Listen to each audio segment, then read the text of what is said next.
Cheese butter is the delicious gourmet cheese melt that blends 4 indulgent cheeses and seasoned butter. I love this stuff. Perfect on bread, bagels, sandwiches, veggies, and more.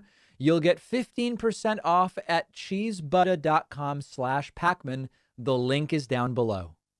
Today, we're going to take a deep dive into critical race theory. Many people have opinions about it.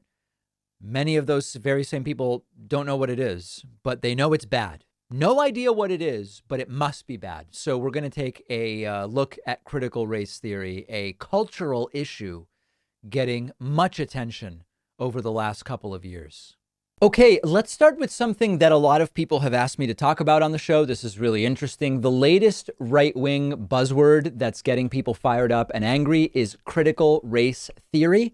Republicans are absolutely and completely against the teaching of critical race theory in schools. They want to ban it. They believe it's terrible. It might even be communist or socialist. It's really, really bad. But they don't actually know what it is. Check out this interview that Mark Lamont Hill did with former Georgia Congressman Vernon Jones, a Trumpian favorite, who is really against critical race theory, but he has no idea what it is. Check this out. What is critical race theory? Well, actually, I think it's different depending on who's teaching it and how they're teaching it. I think you can agree with that. We were taught that Christopher Columbus discovered America. Well, you and I both know that Christopher Columbus got lost. People are already living here. But there are those who are using their own ideology and their own party affiliation to go to the extreme. And that's all I'm trying to address here. But what does that have to do with critical race theory? Let me pause for 1 second. I'm trying to understand, though. You oppose critical race theory, which I understand. I'm just asking, what is it? What is the thing you define it? Like, for example, if I said I'm against creationism, I would say creationism is X, Y, and Z, right? If I said I was against the teaching of sex education, I said, well, sex education is X, Y, and Z, and I'd have a basis for it. What is critical race theory? Well, first of all, again, I can tell you, but it's left up to you to understand. I can't make you understand. The fact of it is, the critical race theory, even on its basis, should not be taught in our schools, period. Now, if you can't understand, but what is it? And if you want to debate, well, to me, what it does, to me, my interpretation, as well as many others. No, not what it does. What is it?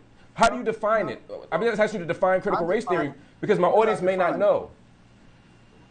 Well, say it again. Obviously you don't know, and you haven't. I said obviously you don't know, and you haven't told your audience. But again, how I see it and how it's been received.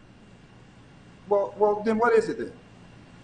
No, what is it then? Okay, well, I'm happy to answer that for you, but you're saying just answer it. I'll tell you what. Just answer it for me. Let's not get into debate. Okay, I'm waiting for you to answer. Go ahead and answer it.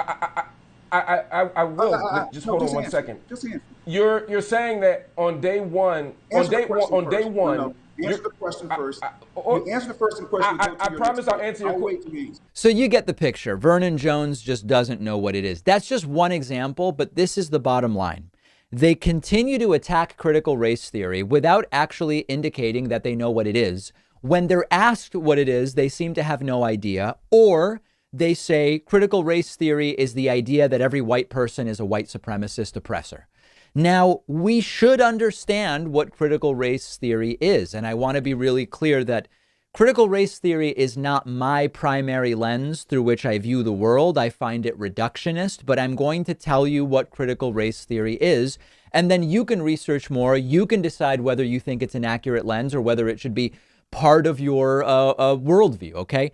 The way I see critical race theory is a sort of race reductionism. Now, if you've heard the term class reductionism, there's a very simple analogy to at least give us an initial basic understanding of critical race theory, although it's not nuanced enough, and I admit that. Class reductionists believe that at some fundamental level, any division, any problem, any conflict, any inequality in society, in politics, in an economy, even if it seems it might be caused by many things, is actually about class. Something that, to a class reductionist, something that looks like a racial issue, to a class reductionist, it's really a problem caused by class differences. And the racial factors may just be confounding, or they may be coincidental, or they may not even be relevant. So to make a very rough analogy to give us a start in understanding critical race theory. Critical race theory would analogously argue that what might seem like a class problem or an economic problem or a political problem, that it is actually fundamentally a problem of race and racism. In the US specifically, it would be racism generally by white people against non-white people, in particular against Black Americans. Now, that's the most basic explanation. It's far more detailed. It's an area of academic research now for 30 years and really even more than that. The roots of critical race theory are in the 60s and 70s. But without getting into, a more nuanced definition would include the idea of creating subgroups of humans, developing law and systems that are inherently racist and designed to maintain these inequalities between whites and non-whites. And you can use that analysis when you look at any system. You can look at the education system through the lens of critical race theory, or the election system, and on and on. Now, there are undoubtedly many ways in which aspects of critical race theory are completely accurate. Where I disagree with critical race theory, much the same way I disagree with class reductionism, is that I don't think anything is quite so simple. On a planet of 7 billion people, in a country of 331 million like the US, we can never really say this issue is solely informed by one thing, whether it's race, I've never found an issue where race is the one lens through which we understand it, or class is the one lens, or geography is the one lens. It's just never been that way on any issue I've studied. But this is not about my view. This is about the reality that the very people angrily denouncing critical race theory have no idea what it even is. Now, I want to say one other thing about that. This is not uncommon.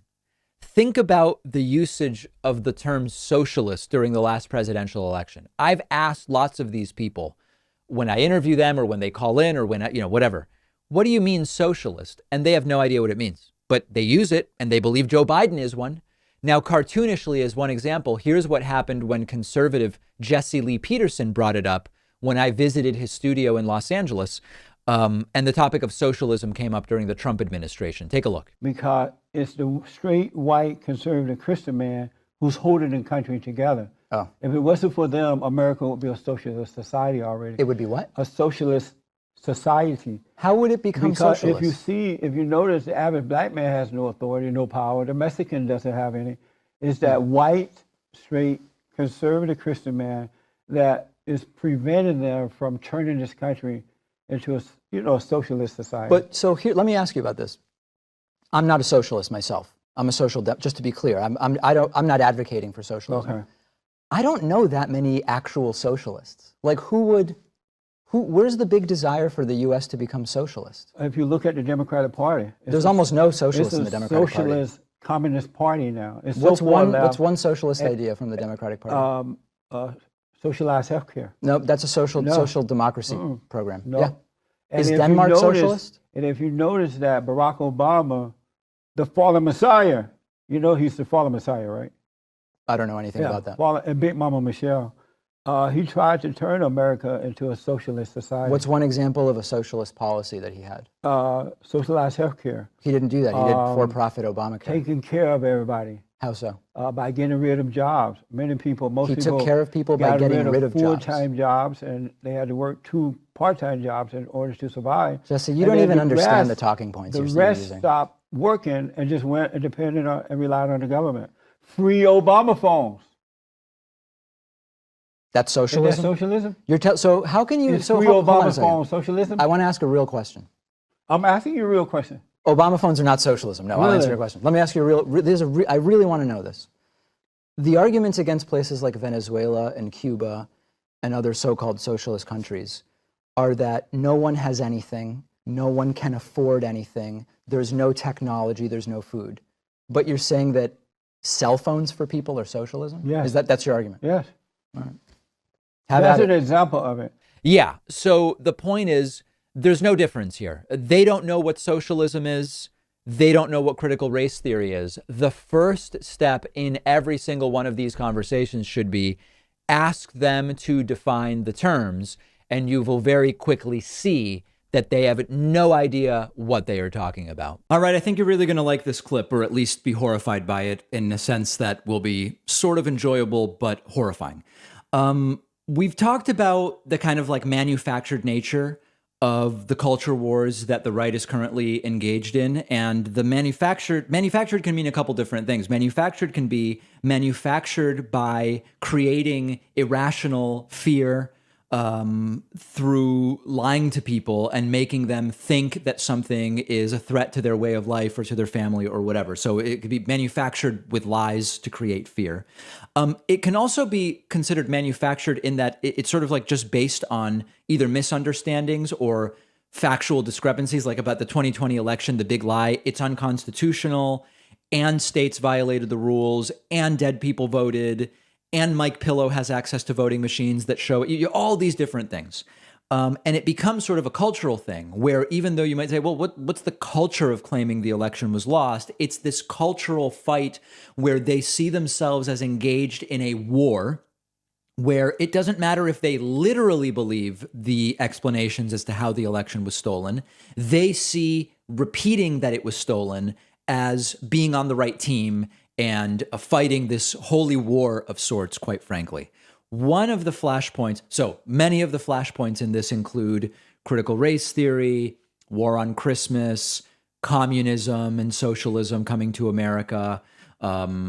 You could argue the Biden dementia thing is part of the culture battle.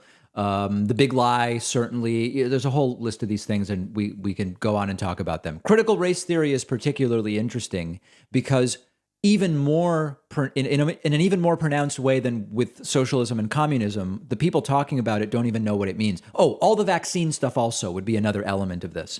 A lot of the people saying critical race theory is just a disaster, they literally have no idea what it is. They have no idea what it means. They don't understand what it means in context, out of context. They just have no clue. This is a video that has gone viral from The Good Liars, who do these really, really great interviews.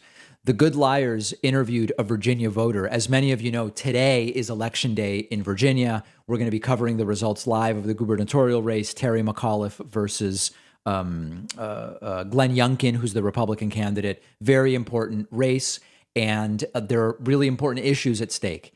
The Good Liars went and interviewed this guy, Air Force veteran, at least according to the hat the guy is wearing, and said, what's the most important issue? And the guy said, it's critical race theory. And when asked what it is, the guy literally has no idea what it is. He just doesn't know what's going on. Take a look at this.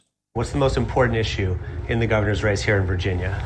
Getting back to the basics of teaching children, not teaching them critical race theory. Now, before even getting to the question, what is critical race theory? It's not very small government conservative-y to want the governor to necessarily dictate school curriculum. I mean, remember, these Republicans claim to have this principle they abide by, which is you only involve government in everything when absolutely necessary. If not, you leave it to school boards, leave it to municipalities, leave it, right? But here, they want to elect Glenn Youngkin, who has made a big deal out of we got to get critical race theory out and all these different things, completely in violation of their so-called light touch conservative principles. But then here comes the question, what is critical race theory? And what is critical race theory? Well, I'm not going to get into the specifics of it because I don't understand it that much, but it's something that I don't, what little bit that I know, I don't care for. And what have you heard that you don't? Well, that you don't like? like? I'm not going to, I don't have that much knowledge on it, but It's something that I don't care for. You know, this is like when a kid is presented with, broccolini for the first time, and the kid says, I don't like it. I'm not trying it. But what about it don't you like? It doesn't taste good, or you don't like the texture? I've never tried it. I don't like it. I don't want it. Okay, right. But I don't care for it. The little I know about it, which is the fact that you're trying to feed it to me, not good. I don't like it.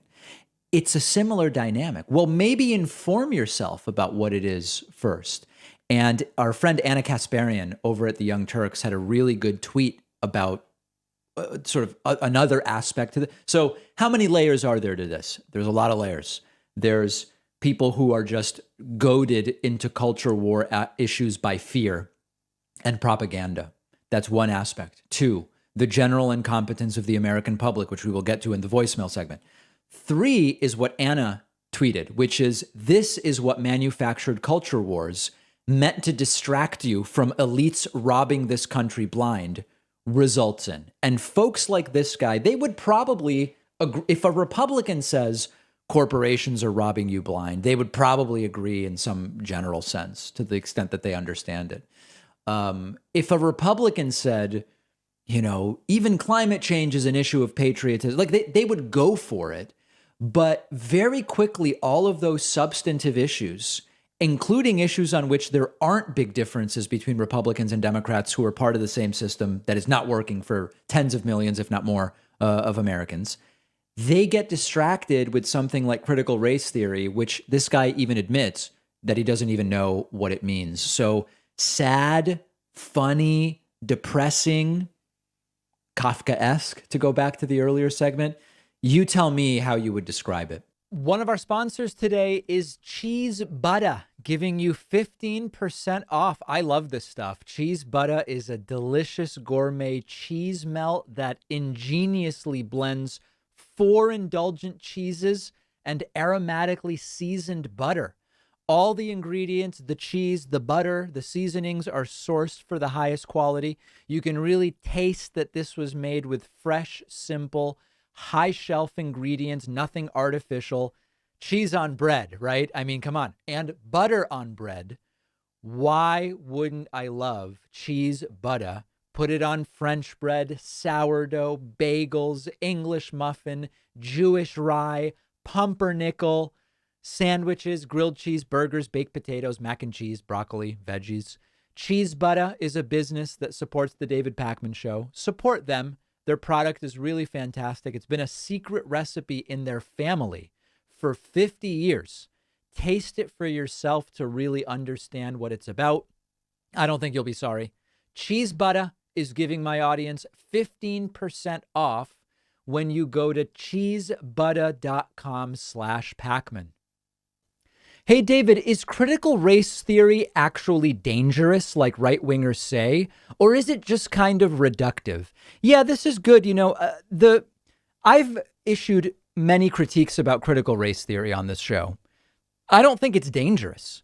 I think as a general concept, one can always argue being uninformed can have negative consequences. And so you could say, well, if you believe that no matter how fast you drive, you won't get hurt if you get into a car crash. Yeah, that's a belief that's dangerous in a very specific and tangible way. When it comes to critical race theory, I wouldn't apply the word dangerous. I do think, however, that critical race theory could potentially be harmful to race relations between individuals. That's number one. I do think critical race theory is reductive in the way that it deals with race over many other factors that affect how people relate to each other in modern society. And I've talked before about how, critical theories like critical race theory heavily are supported by ideas of postmodernism and post-structuralism. And this is not me going all Jordan Peterson talking about postmodernism, and it's not this vague critique, and I'm not saying anything beyond what I'm actually saying. But the basis of critical race theory and the genesis of some of the ideology in postmodernism and post-structuralism relies on the ideas in some combination that reality is socially constructed. It's sort of an attack on empiricism, and it's a propping up of the idea that any reality, any notion, any analysis could be just as real as any other, and in some cases, taken to a very, extreme place, deserves equal footing in discussions about how society should be organized. And then one of the other aspects of critical race theory that I think is very problematic. Now, by the way, if you're going to email me and you're going to say, David, That one piece doesn't apply to all of critical race theory. Fine. I'm talking in generalities about things that exist within enclaves of critical race theory. One of the really concerning things I see are very, very casual claims levied against anyone who challenges aspects of critical race theory, that merely by challenging critical race theory, you are a white supremacist, you are racist, you are an oppressor, you are part of the problem. We saw this earlier this week with the story about the Seattle Pride event, some Pride event in Seattle that was only going to charge a fee to white people. How do you identify which those people are? I don't know. And they weren't calling it an admission fee. They were calling it a reparations fee to get around saying the admission is depending on race. And then when some members of the Seattle City Council said this is bad, this really doesn't make any sense, they were accused of doing violence by critiquing the plan of only charging the reparations fee to the white attendees. That's a non-starter for me. That's the opposite of rational inquiry. And so back to the question, is critical race theory actually dangerous? I think just about any idea, if taken far enough, you could justify and say it would be dangerous in this way. I think that it's incomplete. I think it's reductive, and I think it's counterproductive over the long term to both race relations and achieving a real equality under the law and in society, which I think is an important add-on, because many areas we have equality under the law, but for sociocultural reasons, we don't have actual equality. That's my sense. Let me know your thoughts. You know, we've had a number of examples over the last couple of weeks to couple of months of different things being equated to being like the Holocaust or like World War II or like historical attacks on Jews, and incorrectly so. And now the sort of natural and predictable next step in this is taking place, which is that we're starting to see segments on right-wing media saying that teaching critical race theory, or certainly critical race theory being part of the national understanding of how things work, is like the Holocaust. We're going to have a clip of this with right-wing radio host Michael Savage. Now, I know that some people get angry when I do the disclaimers. I feel that it's necessary here. I am a critic of critical race theory. I've critiqued critical race theory along the lines that I've critiqued other theories that come out of the postmodernist and post-structuralist ideology. I've critiqued critical race theory as reductive. But critical race theory is not like the Holocaust. That's a wild and crazy thing to say. The Daily Beast summarizes, Newsmax goes there. Critical race theory is the road to death camps for white people. Right-wing radio talker Michael Savage declared the obscure academic theory akin to the Holocaust, prompting a supportive response from a Newsmax TV host. Far-right radio host Michael Savage took conservatives' latest moral panic to a bonkers new level during a Monday night Newsmax appearance, warning that the teaching of so-called critical race theory in schools is akin to exactly what was done to the Jews in Germany. Now, that is not true. We're going to look at the video clip. Michael Savage is a guy we've covered on the program for a long time. He is desperate to maintain some level of relevance and comparing things to the Holocaust, especially when you yourself are Jewish. And remember that that's something that the right is playing up. Michael Savage is Jewish.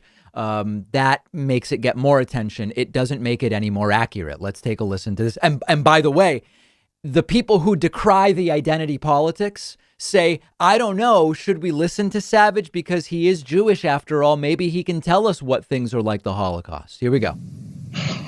My blood's boiling listening to Chuck Todd. I wanted to reach through the screen and smack him in the face.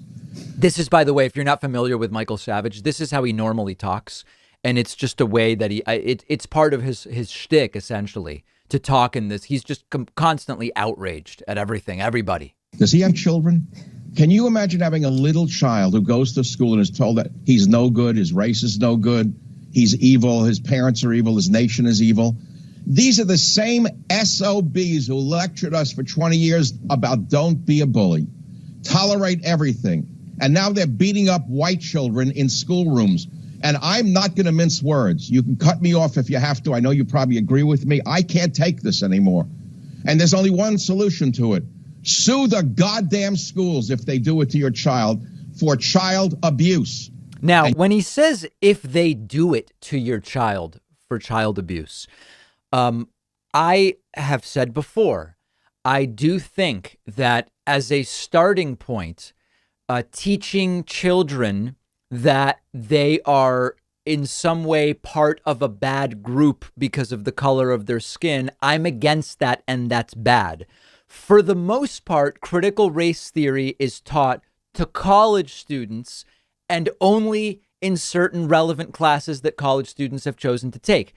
What Michael Savage is referring to, which exists very anecdotally, and I would be against it, but it is not really the issue, is certain exercises that have been done in elementary or junior high schools, which start to sort of frame the question of race and goodness and badness in a way that I don't think is useful or productive in any way to bettering race relations. But remember that this is part of the ruse.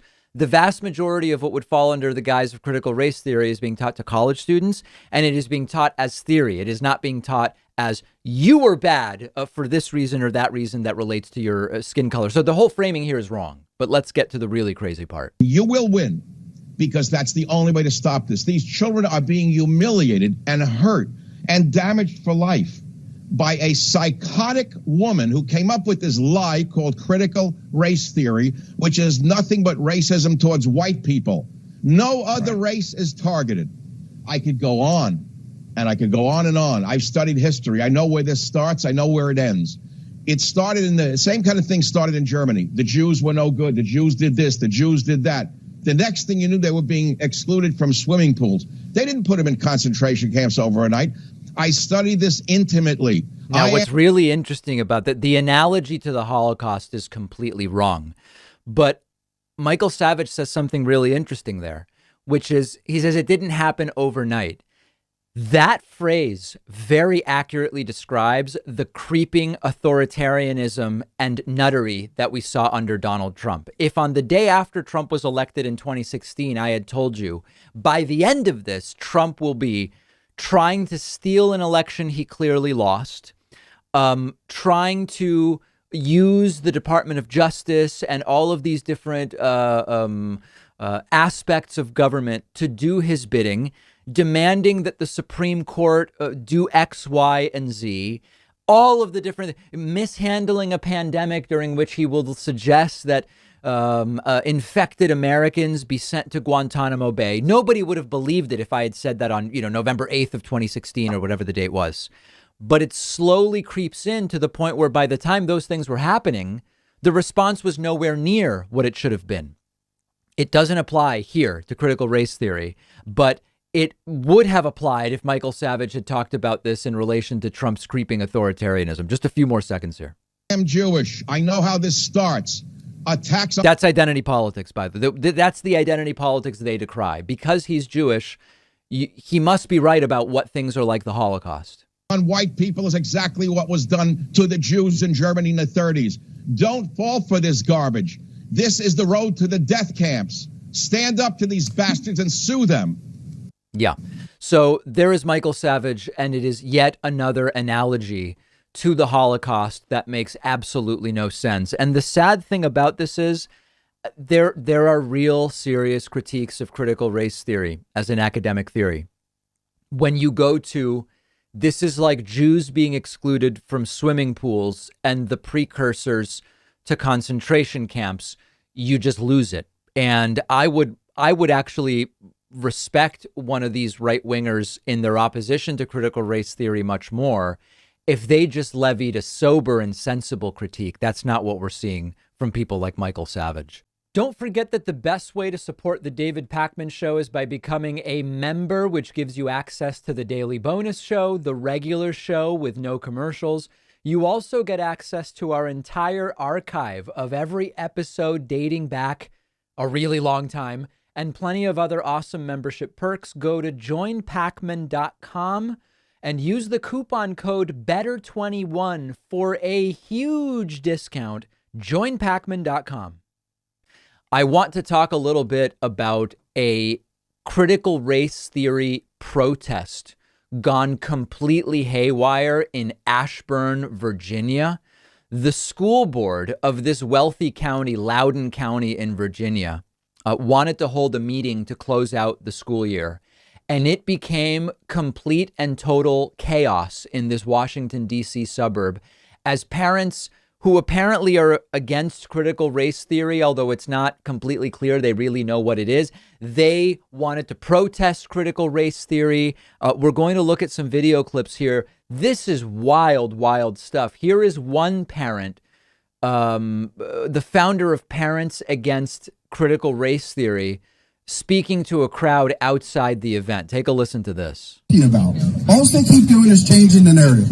Critical race theory is culturally responsive framework, culturally responsive teaching. It's all just Trojan horses. Inequity and diversity and inclusion. Come on.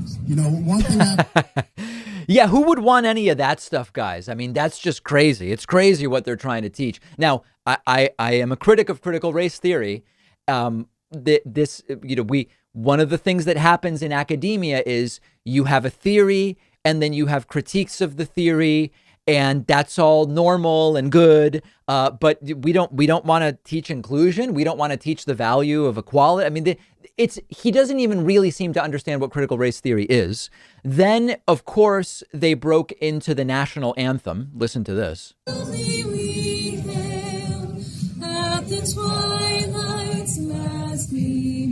I think you get the impression. This is not, they're just standing in the parking lot singing the national anthem. Again, if you were to satire sort of like ignorant, clueless protests of critical race theory, this is what they would look like.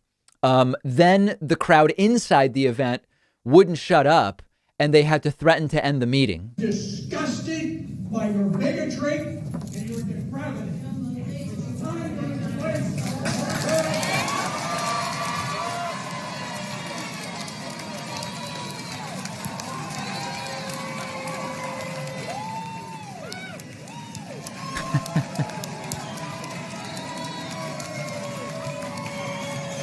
So there were threats that if these people don't quiet down, they're going to have to end the meeting.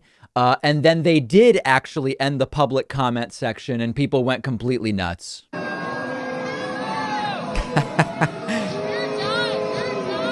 Oh, my goodness.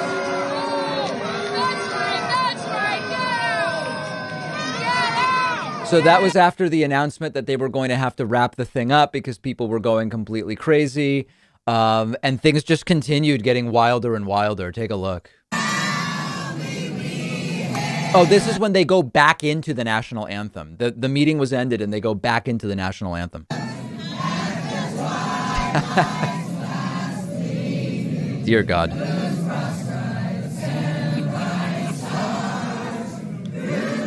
So that went on, and then the arrest started happening. This is while an arrest is going on. I think in this clip you hear someone yell, "Who pays your salary?" to the police officers as well. Who pays your salary? There it is.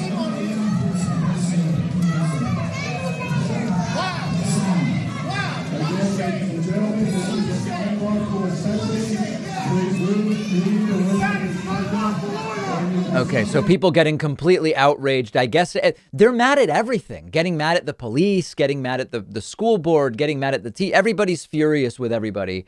And then this is sort of like the cherry on top. Here is a guy getting himself arrested in the midst of this.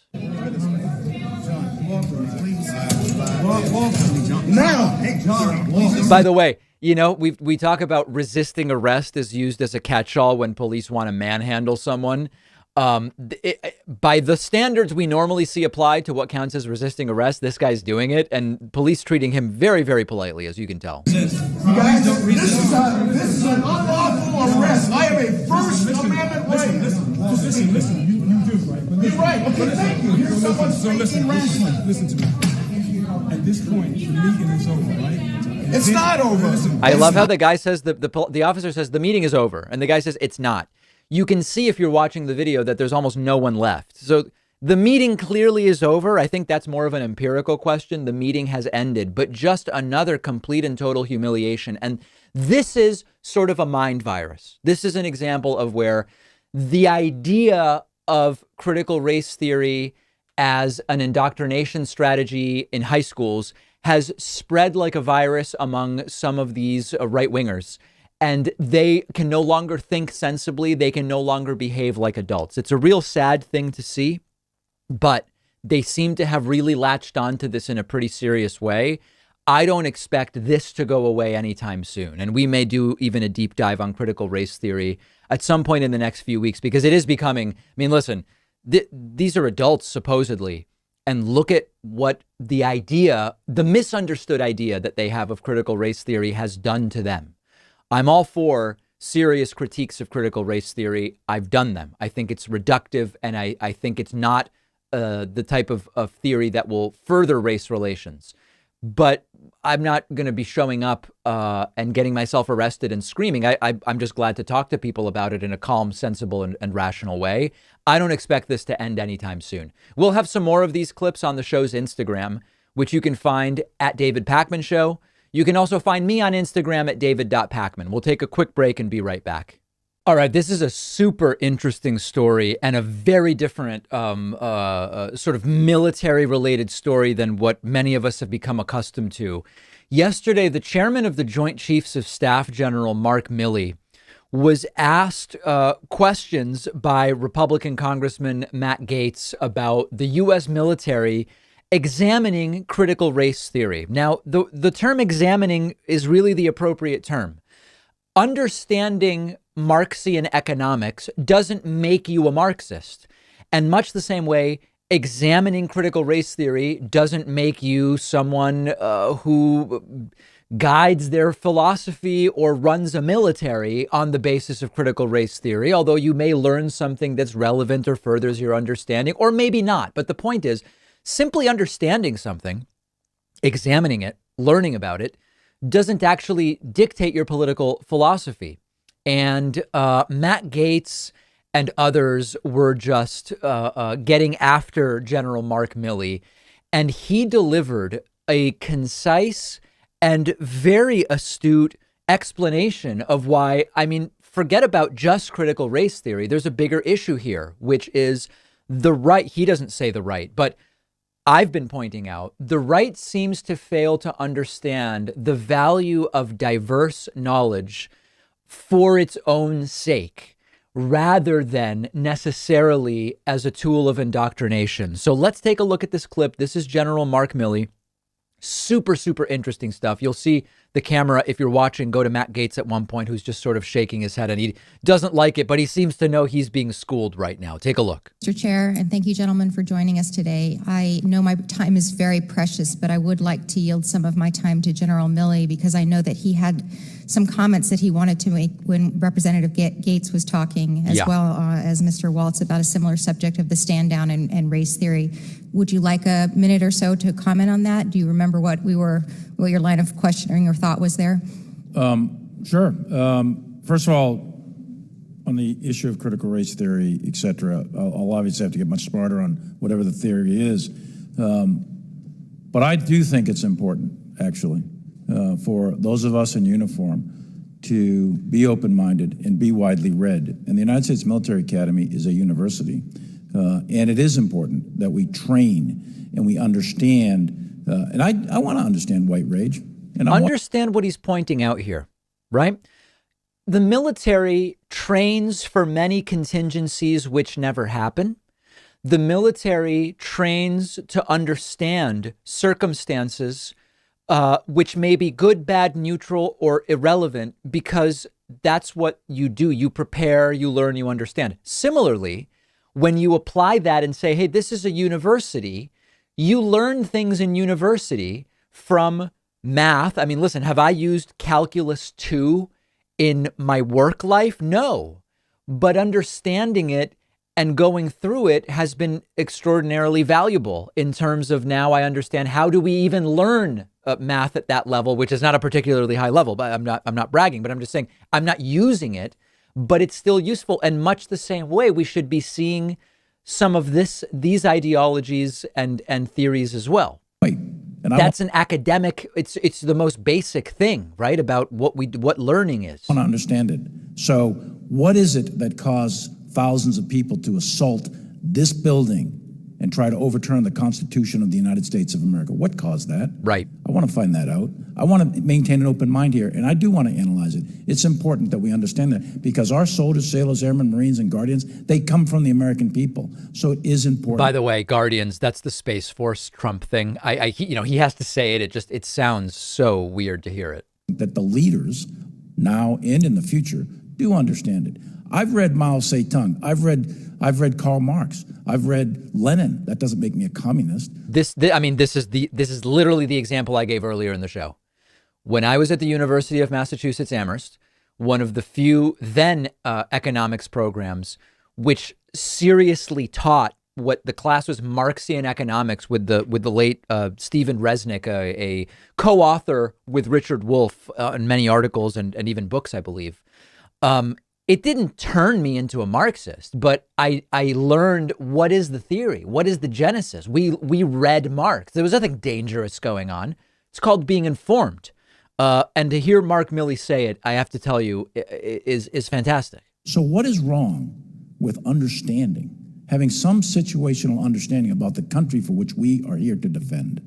And I personally find it offensive that we are accusing the United States military, our general officers, our commissioned, non-commissioned officers of being, quote, woke or something else because we're studying some theories that are out there. That was started at Harvard Law School years ago, and it proposed that there were laws in the United States, antebellum laws prior to the Civil War, that led to a power differential with African Americans that were 3/4 of a human. By the way, the general knows much more about all of these topics than Matt Gaetz, but that probably doesn't come as a surprise to anybody. Being when this country was formed. And then we had a Civil War and Emancipation Proclamation to change it. And we brought it up to the Civil Rights Act in 1964. It took another 100 years to change that. So look I do want to know. And I respect your service, and you and I are both Green Berets. But I want to know. And it matters. By the way, it's not Matt Gaetz that's the Green Beret. It's a different congressman who's there. Military and the discipline and cohesion of this military. And I thank you for the opportunity to make a comment on that. Thank you, General. So the general is completely right. This is just called thinking. This is called being a student of things. This is called learning, understanding, and it makes absolute perfect sense that this would be the perspective that an entity like the military would take. And it doesn't mean the military becomes woke in the negative sense of the term. Now, just to give you one reaction to this, which is so funny. After this last night, Laura Ingraham on Fox News responded to this, and she said the reason this happened is because of Democrats and the military-industrial complex. She's like a trapeze artist. She's a contortionist. I don't know how this is what she comes up with, but let's listen. The active duty servicemen and women about that, sir. Now, somehow I don't think General Milley would ever speak in this dismissive tone that he took today to his Chinese counterparts. Not the way he spoke to Congressman Waltz, who questioned him. What? I have a question for the general. Why would anyone risk his or her life for a country that's systemically racist, one that brutalizes minorities? This is what you call black and white thinking.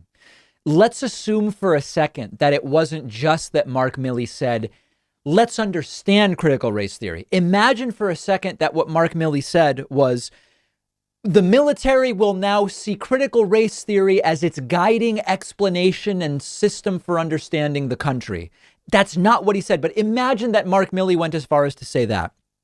Now Laura Ingraham says, why would anyone be in the military to defend a country that's structurally racist? Well, you understand, for those who subscribe to critical race theory, presumably the next step is how do we fix it?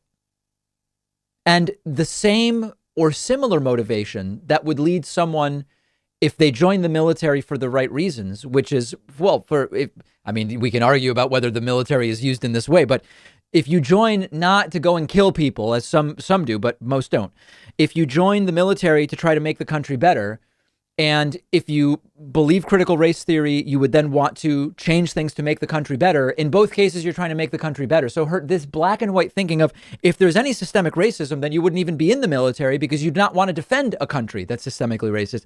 It's just gutter black and white thinking. Why would any country respect us or follow our lead if that's who we are? Those are some of the questions he should probably think about before he touts the value of teaching far-left Marxist racist ideology to our troops. And again, all he touted was, we want to understand what are the conversations that are happening and what are the arguments being made. He never said, let's become a woke critical race theory military. Had he said that, it would be a different discussion. The fact is, Milley has made his choice. And he's chosen to indulge the radical whims of Democrats. He'll do everything they tell him as long as they keep the military-industrial complex flush with cash. And of course, that's just so silly, given that, military-industrial complex is almost as big of an issue in terms of blind support from Democrats than from Republicans. A little bit less. You do hear some Democrats say, we've got to pare this down. So for Laura Ingraham now to say, well, this is all happening, he's taking a left perspective because of Democrats funneling money into the military industrial complex. Republicans do far more of it. So it makes no sense one way or the other. And very interesting to see the statements by General Mark Milley. If you value what we do at The David Pakman Show, remember to support us on Patreon.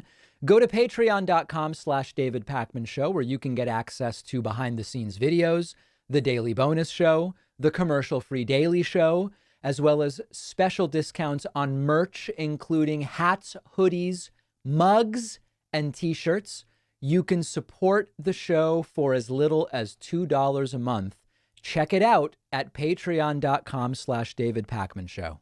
This is just absolutely bonkers off the wall, and it's really instructive in terms of this idea of neutrality versus objectivity that I've been talking about for years at this point. There is a Texas school official that has been caught on an audio recording saying that when teachers teach about the Holocaust, there should also be opposing views.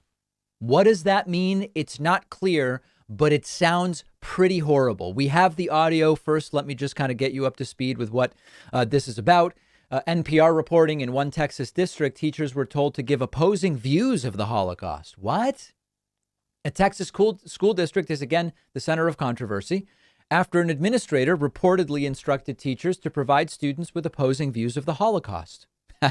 Gina Petty, the executive director of curriculum and instruction for the Carroll Independent School District in Southlake, Texas, is alleged to have made the comments during last Friday's meeting, according to NBC News, which has audio.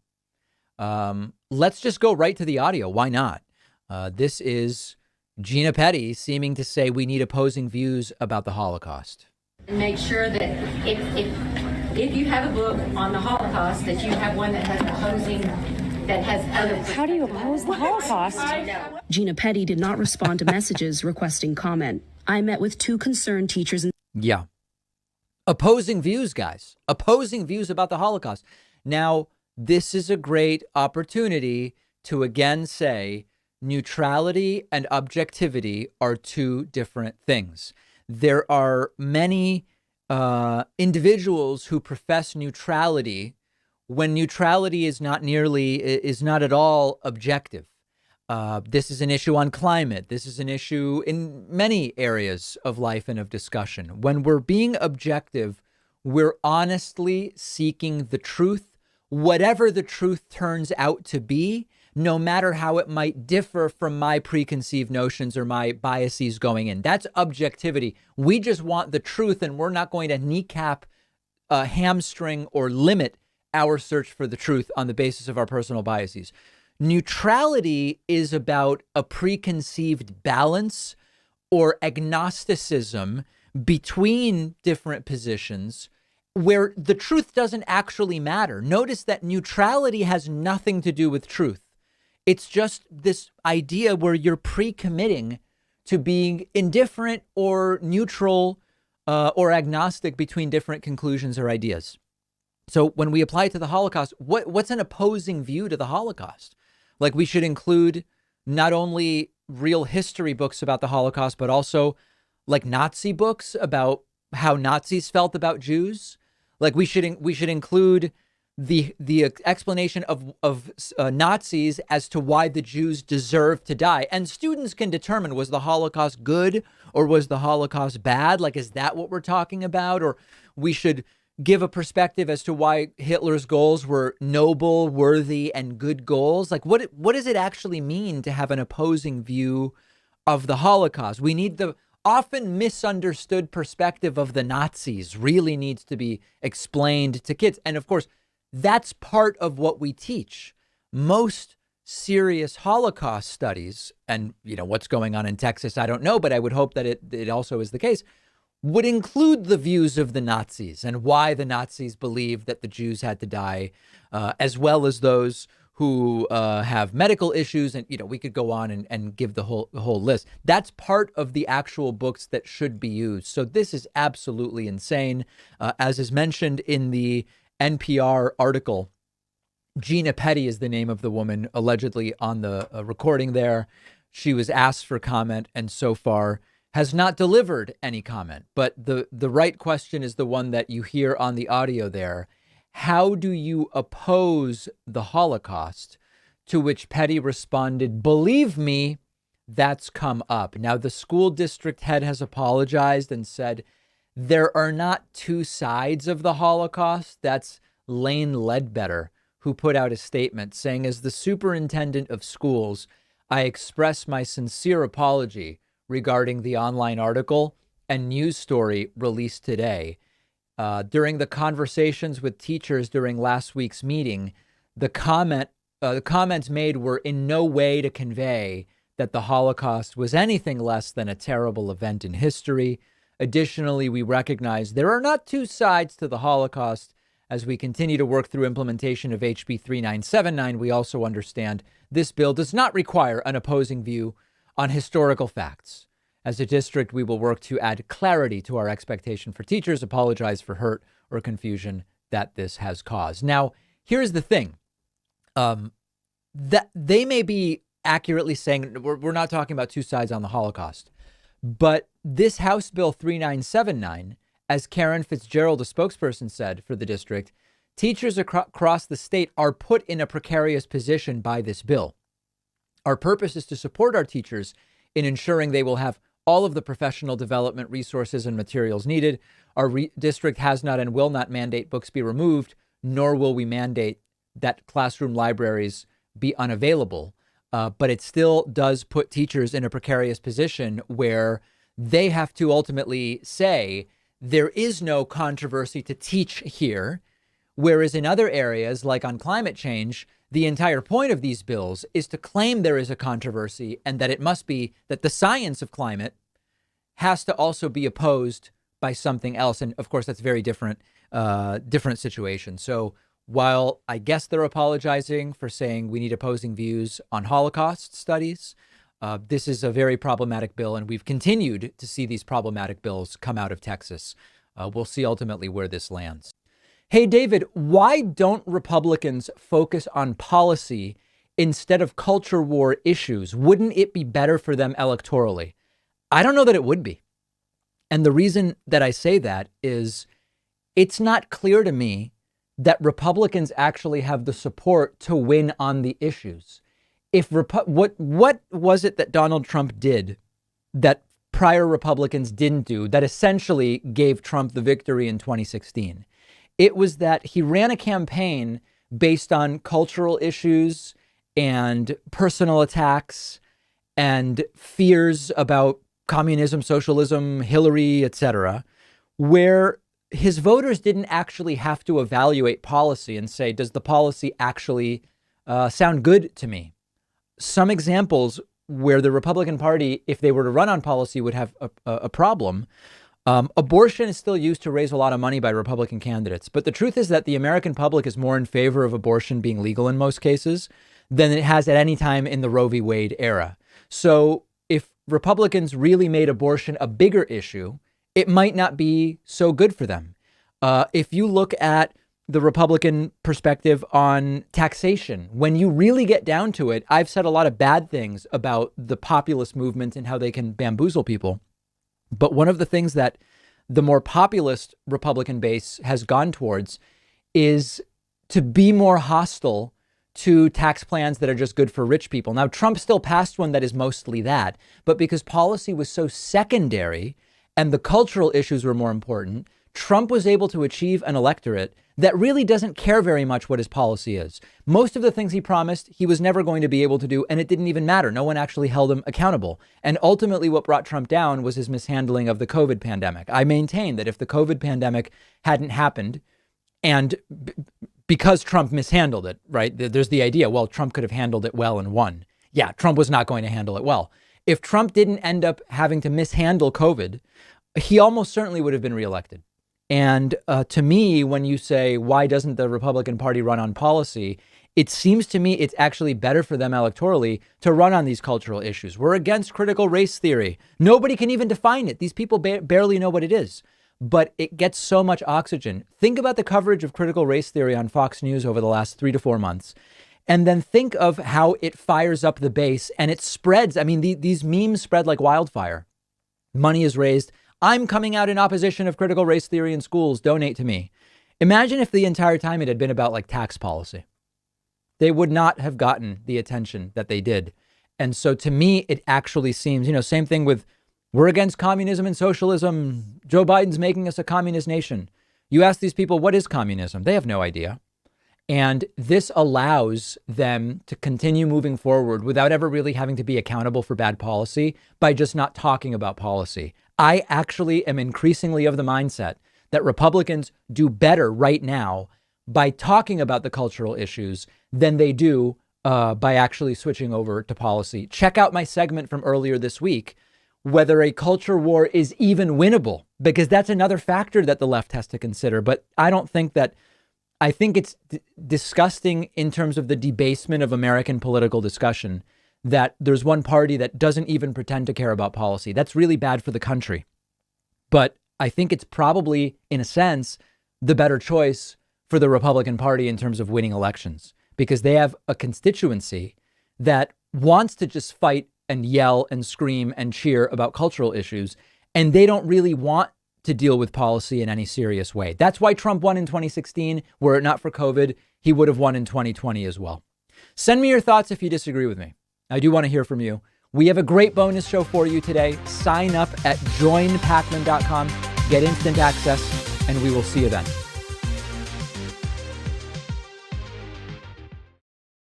Thanks a lot for watching today's show. I just want to take a second to tell you about today's sponsors. Cheese Butter is the delicious gourmet cheese melt that blends 4 indulgent cheeses and seasoned butter. I love this stuff. Perfect on bread, bagels, sandwiches, veggies, and more. You'll get 15% off at cheesebutter.com/Pacman. The link is down below.